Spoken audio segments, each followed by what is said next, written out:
Hello दोस्तों, कैसे हैं आप? ये एक डेटा साइंस में बहुत परसेप्शन बना हुआ है कि हमको कैगल में पार्टिसिपेट करना चाहिए। कैगल के रूटीन डेटा साइंस कॉम्पिटिशन्स होते हैं जिसमें वो एक बिज़नेस प्रॉब्लम या प्रॉब्लम स्टेटमेंट देते हैं और उसके साथ एसोसिएटेड डेटा भी देते हैं और फिर उन प्रॉब्लम्स वो डेटा को यूज़ करके आपको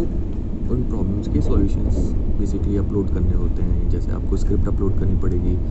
आपके रिजल्ट्स अपलोड करने पड़ेंगे। बट फ्रैंकली मैंने अपनी एक्सपीरियंस में कभी कैगल में पार्टिसिपेट नहीं किया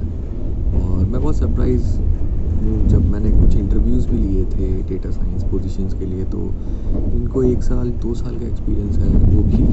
कैगल की अपनी रैंक रिज्यूमे में लिख देते हैं, वो भी एकदम सबसे हाईलाइट करके।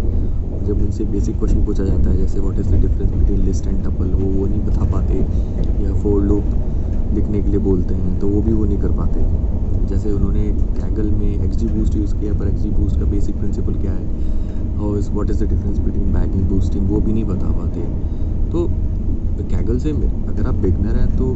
मुझे नहीं लगता कि आपको कैगल पे सीधे कूद देना चाहिए। हाँ, ऑब्वियसली अगर आप एक intermediate level data science professional है तो आपको ज़रूर कैगल में पार्टिसिपेट करना चाहिए, बिकॉज इससे आपका हॉराइजन बढ़ता है। अब कैगल की सबसे प्रॉब्लमेटिक बात क्या है, वो आपको एक प्रॉब्लम देंगे और वो उसमें ऐसा कचरा डेटा भर देंगे जिसमें आपका पूरा 90-95% टाइम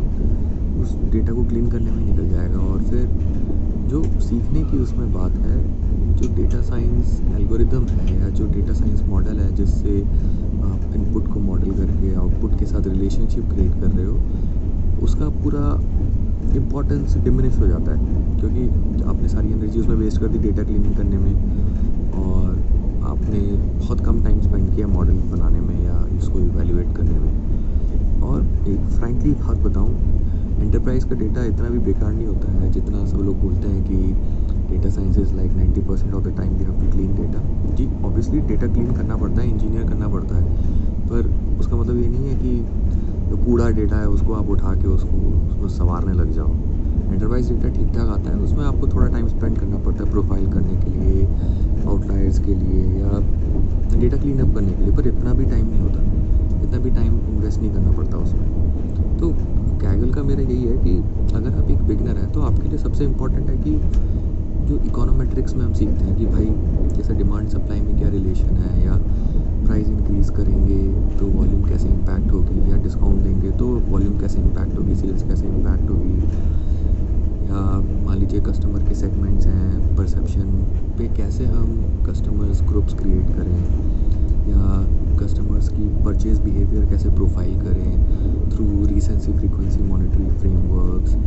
या कस्टमर चर्न को कैसे क्वांटिफाई करें। ये सारे इंपॉर्टेंट कंस्ट्रक्ट्स हैं, I would call them constructs, क्योंकि आप कोई भी डोमेन चले जाओ ये सब सेम टू सेम रहेंगे, ये चेंज नहीं होने वाले। तो जो बेसिक क्वेश्चन, मैंने पहले भी एक शॉर्ट वीडियो बनाया था जिसमें मैंने बोला था कि basic questions are the same, चाहे आप कोई भी डोमेन में चले जाओ, कि कौन से कस्टमर्स रिटेन करना है, उनको क्या बेचना है, किस प्रोडक्ट की सेल हमें इंक्रीज़ करनी है और कैसे करें, वो यही बेसिक